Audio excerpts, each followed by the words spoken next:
At 45, I had the title, the money, the power. Executive Vice President, glass office, six-figure salary. But none of that mattered the day my daughter looked me in the eyes and said, "The office always came first, didn't it, Dad?" She didn't scream. She didn't cry. That made it worse, because it was the truth. For over a decade, I chased promotions, closed deals across time zones, and justified every missed ballet recital, every forgotten birthday, with one excuse: it's for the family. But somewhere along the way, I stopped being part of it. My wife stopped waiting up. My daughter stopped inviting me. I gave them vacations, gadgets, private schools. But I couldn't remember the last time I sat at the dinner table with them without checking my phone. The night she said those words, I stood in a kitchen that used to be filled with laughter and realized I had built an empire of silence. I had a plaque with my name on the office door, but no one calling my name at home. What happened after that wasn't easy. Redemption never is. But if you're watching this, and you're on the same path I was, this story might stop you before it's too late. Because sometimes, the greatest comeback starts with admitting you failed the people who loved you most. My name is Richard Langston, and I'm 45 years old. If you were to Google me, you'd see photos of me at conferences, quotes in Forbes, maybe even a headline or two calling me Detroit's financial phoenix. What you wouldn't see is the part of my life that mattered most, and how I nearly let it all slip through my fingers. I was born in a 2-bedroom apartment on the east side of Detroit. My mother worked 2 jobs. My father disappeared before I learned how to ride a bike. We counted every dollar, used powdered milk, and prayed the heat wouldn't get cut off during the winter. I remember watching my mom cry when the landlord raised the rent by $20. That was the moment I swore I would never let my future family struggle like we did. At 22, I met Anna during a night class at the University of Michigan. She had a quiet strength, a calming certainty about her that pulled me in like gravity. We married 2 years later, bought a modest townhouse, and welcomed Ella just before I turned 28. She was my reason, my North Star. Every bottle I warmed at 3 a.m., every diaper I changed after a sleepless night. I did it with the promise that she would never know the kind of fear I grew up with. In those early years, we had a rhythm. I made breakfast while Anna packed lunches. I took Ella to preschool and kissed her goodbye with crayon on my tie. After work, I read to her until she fell asleep on my chest. Even when my career began to climb, I held on to those moments like lifelines. I told myself, this is the balance. This is how you do it all. Then came the promotion. CFO of a growing investment firm with international clients and aggressive growth targets. Suddenly, I wasn't just attending meetings. I was leading them. Calls came at midnight. I was expected to fly out on a moment's notice. The numbers got bigger. The checks got fatter.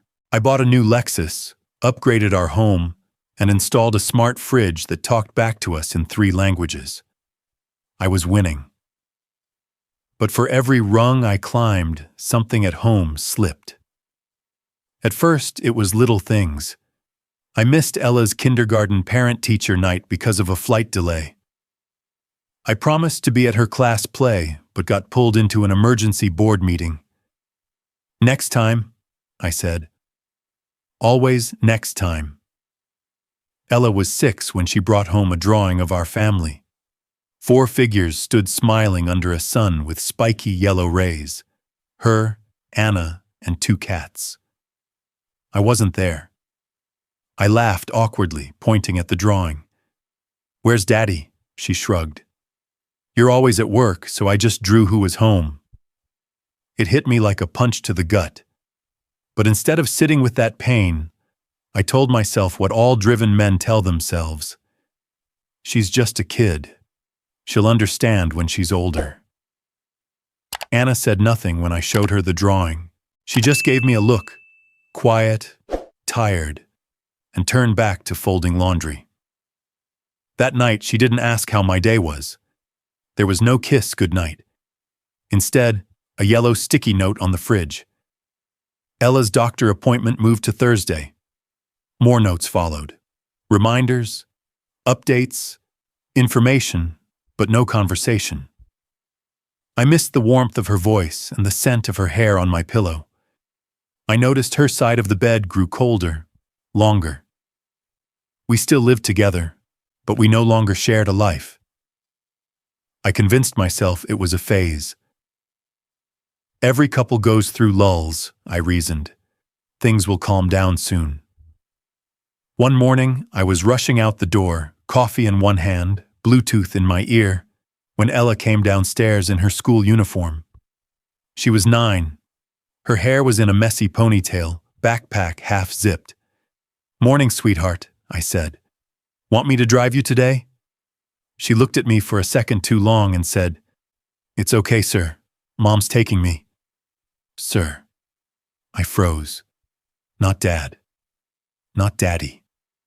"Sir." I told myself it was just a slip, maybe something she picked up at school. But I knew. That word wasn't just accidental. It was distance, measured and deliberate. Later that week, I found a sticky note on the fridge again.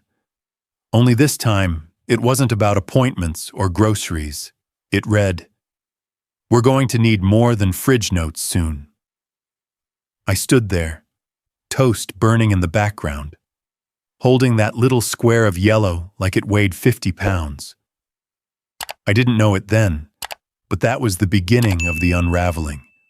Not a storm, not an explosion, just a slow erosion. The kind that wears down a man's soul without him even noticing, until he wakes up and finds he's a stranger in his own home. At first, I didn't notice how quiet Anna had become. I was too consumed with client meetings, quarterly reports, and red-eye flights. But slowly, I started to see it. Conversations turned into monologues, mine. Her responses shrank to nods or, "We'll talk later."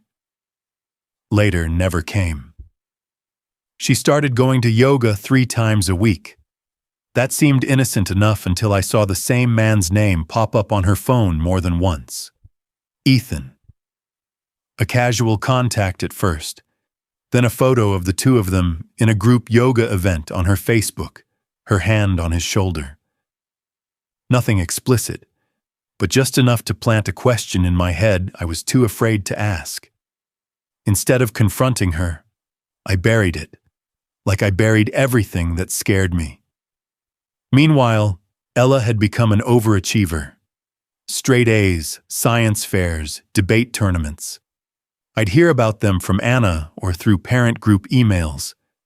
I never got an invitation from Ella herself. Once I asked Anna why I wasn't being told about Ella's events. She just replied, "You're always busy. I didn't think you'd want to rearrange your schedule." That stung, not because it was wrong, but because it was right. I tried harder, left work early to surprise them at home, took Ella's favorite sushi for dinner. She smiled, said thanks, but never looked up from her homework. Her tone polite, detached. I was a guest, not her father. One evening, while looking for printer paper in Ella's room, I came across a folder under her bed. Inside were drawings, letters, and a school journal. Flipping through, I found an entry dated 2 years prior. Some girls said I looked weird and called me Ghost Girl because Dad never shows up. I didn't tell Mom. She's too busy. And Dad, I don't think he'd care. I froze. 2 years. My daughter had been bullied, and I had no idea. Not one sign, not one clue. I sat on her bed, journal in hand, while the weight of my absence pressed against my chest like a vice. The next day, I brought it up with Anna. "She didn't want you to know," she said, folding laundry without looking at me. "But why?" I asked, almost pleading. Anna finally looked up. Because she didn't think it would change anything. That was the moment I realized the damage wasn't new. It was cumulative, layered and silent, like erosion. And I had let it happen. We kept coexisting. Morning coffee, dinner pickups, the occasional weekend drive. But there was no warmth, just functional interactions. Ella answered in one-word replies. Anna started texting from another room instead of speaking. The house was full of sound, but void of connection. Then came the night Anna finally spoke clearly. She was sitting at the kitchen table paying bills. I came in from a late meeting, loosened my tie, and asked how her day was. She looked up, not with anger, but a tiredness I couldn't ignore. "Richard, we need to talk." I sat down, suddenly alert. "About what?" "You've already left this family," she said softly. "You just haven't signed the paperwork." The room blurred. "Anna, that's not fair." "No," she interrupted. "What's not fair is watching our daughter stop believing her dad gives a damn. What's not fair is raising her alone while you chase numbers." I didn't argue. Because again, she wasn't wrong. Later that week I found Ella's college essay draft on the printer tray. She must have forgotten to collect it. I read the first line. "My father taught me the meaning of absence." I sat down, the paper trembling in my hand. The essay was powerful, poetic even. She described how she learned to build resilience in silence, how she found strength in being her own motivator. She never mentioned my name, just he. Every paragraph was a love letter to endurance born from emotional vacancy. And then I learned something else. She had applied to several universities, all of them overseas, London, Amsterdam, Berlin. She wasn't just leaving home. She was leaving the continent.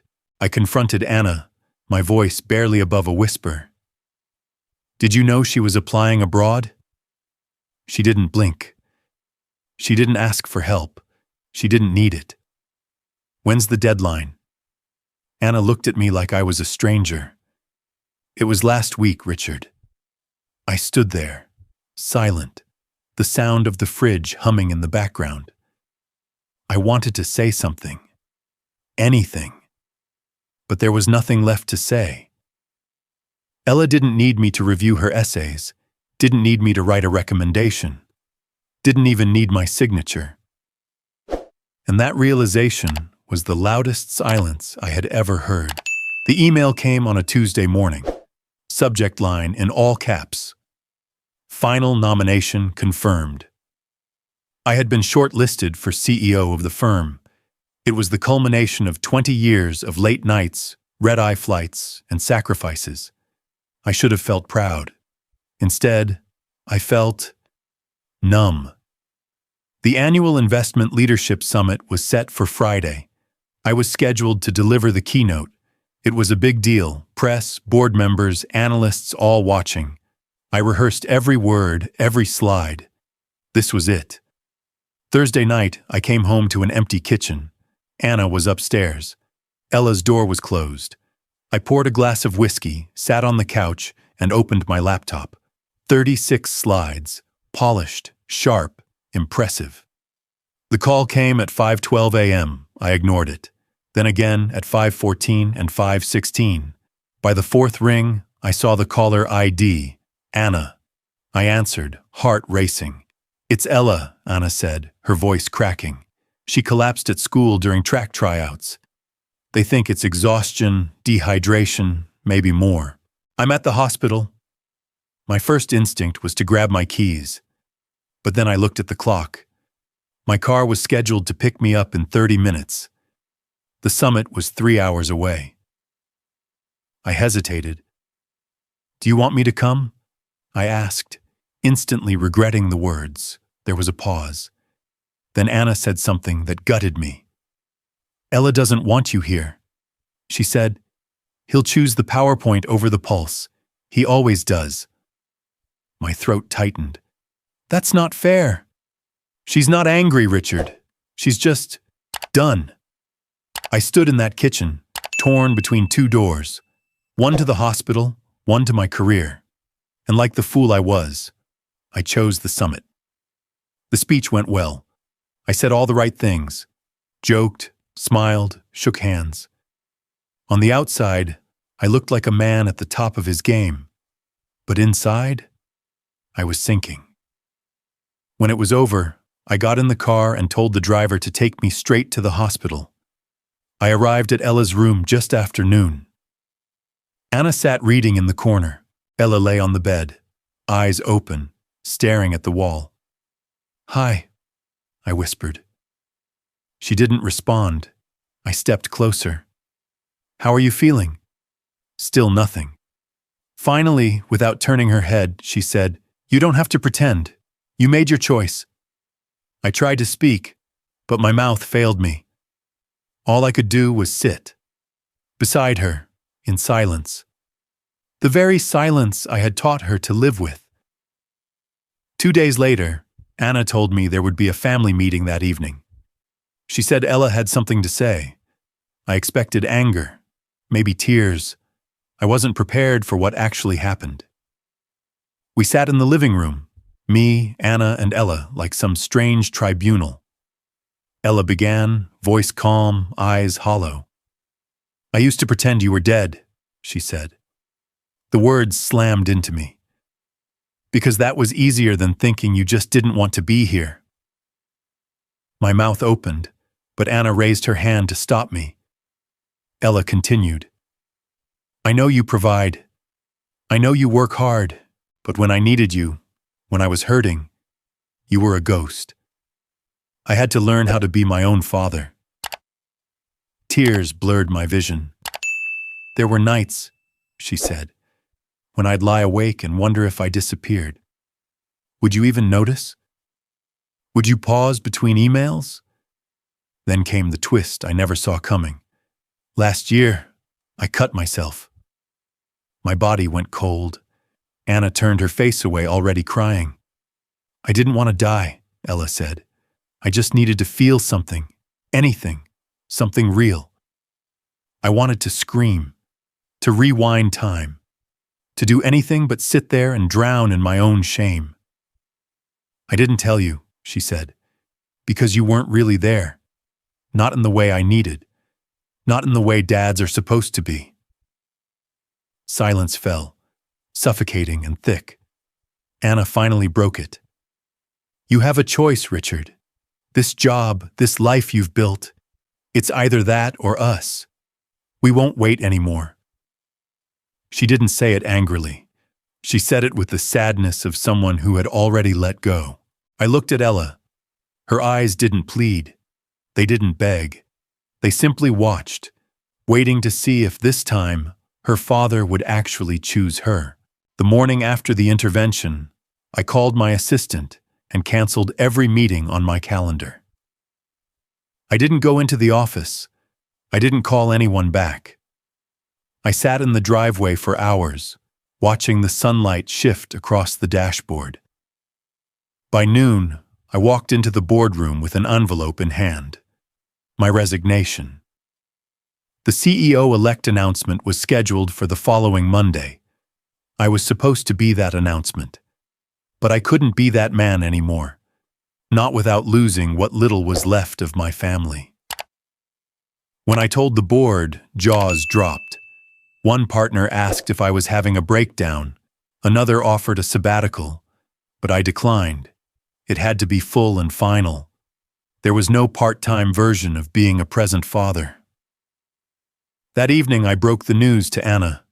She said nothing at first, just looked at me for a long time before asking, "Are you sure?" I nodded. The house went on the market the following week. We downsized to a modest 2-bedroom apartment across town. I sold the Tesla and bought a used Honda Civic. I offered to sleep on the couch so Ella could have her own space. She didn't say thank you. She didn't say anything at all. Instead, I started showing up in the only way I could. Consistently.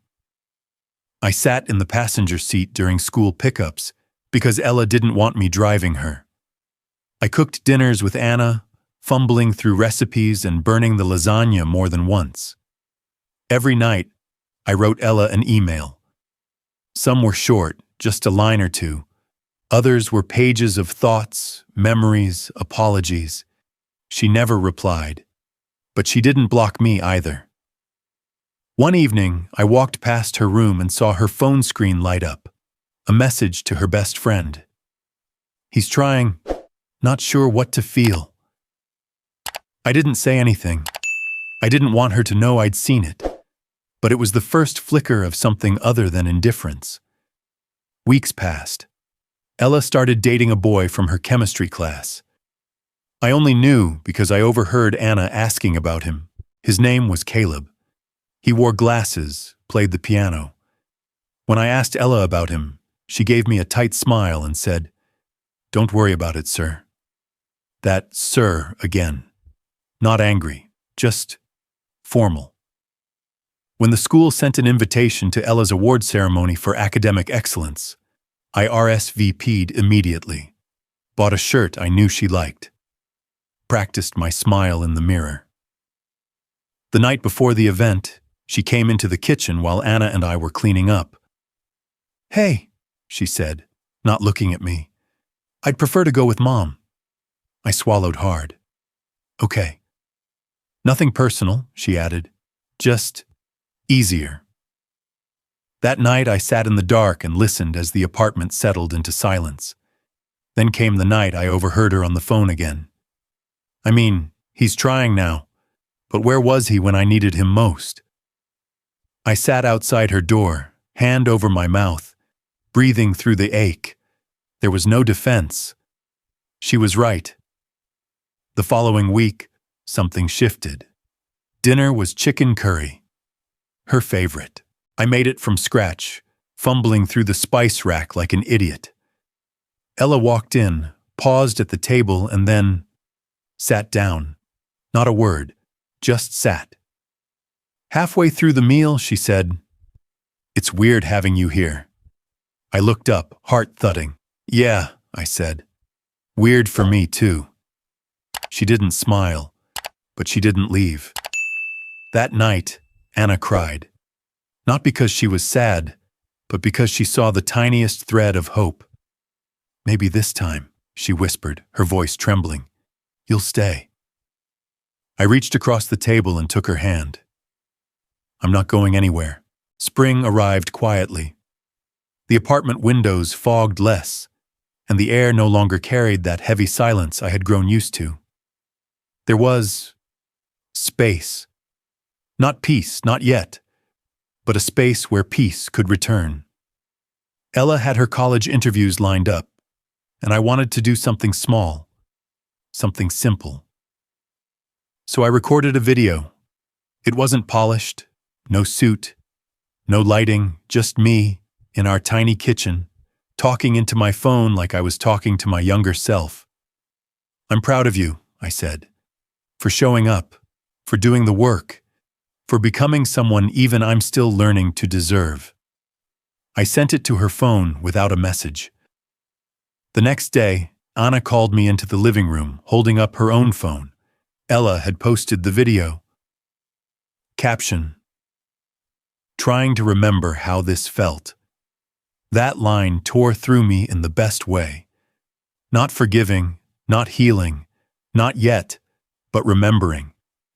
That meant she still had memories worth returning to. A week later, I came home to find her sitting on the couch with 2 controllers. "You still know how to play Mario Kart?" she asked, not looking at me. "Only if I get Yoshi," I replied. She rolled her eyes. "Deal." We played for over an hour. She beat me. Twice. We laughed. Really laughed. Not the awkward, polite laugh of a daughter appeasing a father, but the kind that came from forgetting the past. For just a moment. Then came the moment that stopped me in my tracks. I walked into her room a few nights later to say goodnight. something I hadn't done in years. She handed me a piece of paper, folded, familiar. I opened it. It was the same drawing she made when she was 6, the one where I was missing. Only now, I was there. A little taller, standing next to her and Anna, holding hands under that spiky yellow sun. I redrew it, she said. I figured maybe this one's more accurate now. My throat closed. I love it, I whispered. She smiled. You can keep it. I made another copy. In that moment, something shifted inside me. Something sacred. A few weeks later, Ella walked into the kitchen, tossing a glossy invitation onto the counter. Graduation. You can come if you want. I held the card like it was made of glass. I'd love to, I said, trying not to show how hard I was gripping it. By summer, our family had created a new rhythm. Every Friday night, we held what Anna called family recalibration. It started awkwardly, mostly silence and forced eye contact. But over time, it became our sanctuary. We shared one win from the week, one frustration, and one thing we were grateful for. Sometimes Ella said nothing. Other nights, she surprised us. I hate group projects, she announced one Friday. We all laughed. We weren't healed, but we were healing. I started journaling again, writing about the shifts, the stumbles, the slow rebuild. One day, I submitted an essay to a parenting magazine. It was accepted, then republished. Emails started coming in from strangers, fathers, mothers, children, telling me our story made them pick up the phone or step into a room they'd been avoiding. That was the first time I felt useful again. Not as a CFO, but as a man who made terrible choices and was learning to be better. One afternoon, I found Ella on the balcony, legs crossed, headphones in. I sat down beside her. She pulled one earbud out. Didn't know you liked fresh air. I'm adapting. She smirked. A pause. Then she said, I don't need a perfect dad, you know. I turned to her. I just need you to show up. That night, Anna pulled out an old photo album. We sat on the floor like we used to, flipping through pages that once felt like someone else's life. Let's take a real vacation, she said. No phones, no work. Ella raised an eyebrow. Seriously? Seriously, I said. We started planning. Somewhere warm, somewhere simple, somewhere we didn't need an itinerary, just each other. It had been 7 years since we last traveled as a family. This time, we'd carry no expectations. Just time. Just presence. I never set out to write a book. I simply started collecting pieces of myself. A note from Ella. A sticky reminder from Anna. Journal entries from sleepless nights. Fragments of regret, forgiveness, and the long road in between. One day, Anna read through a few of them and said, You should put this together. Not for you, for someone else who might be where you were. And so I did. It wasn't a bestseller. It didn't trend or go viral, but it was honest. I titled it Presents Over Paychecks, a small book, just under 150 pages. No dramatic prose, just reflections, raw, unfinished, true. I wrote about missing Ella's ballet recital to close a deal in Tokyo, about the night I ignored a call that could have been goodbye. I wrote about sitting on cold hospital chairs, wondering if I had been written out of my daughter's life entirely. But I also wrote about the first time she laughed at my bad lasagna. About that tiny smile when she handed me the redrawn family picture. About the graduation ceremony where I stood in the back, crying quietly, because my name was on the guest list. When the first printed copy arrived, I wrapped it in brown paper and left it on Ella's bed with a note tucked inside. You taught me this. A week later, I received an email from Ella. If you're okay with it, I wrote something for the forward. I opened the attachment with trembling hands. This isn't a story about a perfect father. It's a story about a man who broke things and then chose to build again. I learned how to be present from a man who almost lost everything, and I'm proud to call him my dad. I read it twice, then 3 more times. I didn't cry. I sobbed. Ugly, grateful sobs. Life didn't magically turn into a fairy tale after that, but it did become something far more valuable, intentional. Ella was accepted into a psychology program abroad, just like she'd planned, but she returned after 1 semester. Not because she failed, but because she realized her purpose was here. She joined a nonprofit that provided mental health support for high school students. She led weekly sessions for teens who felt unseen. Sometimes all they need, she told me, is for someone to notice they exist. Anna reopened her yoga practice, this time focusing on mothers who carried the weight of families alone. She said there was power in a room full of women who could exhale together. As for me, I was invited to speak at a conference called Men and Family Balance. I stood on a stage in a community center gymnasium, holding a microphone with sweaty palms, in front of 50 men who looked just like I did 10 years ago. I didn't preach. I just told the truth. I used to think providing was the same as parenting, I said. I was wrong. Providing without presence is just performance, and eventually, the people you're trying to save stop waiting for you to arrive. After the talk, a man in his 60s came up to me, tears in his eyes. I haven't spoken to my son in 3 years, he said. I'm going to call him tonight. That was enough. The years passed quietly. Holidays felt warmer, dinners longer, conversations deeper. The 3 of us started a tradition. No phones at the table.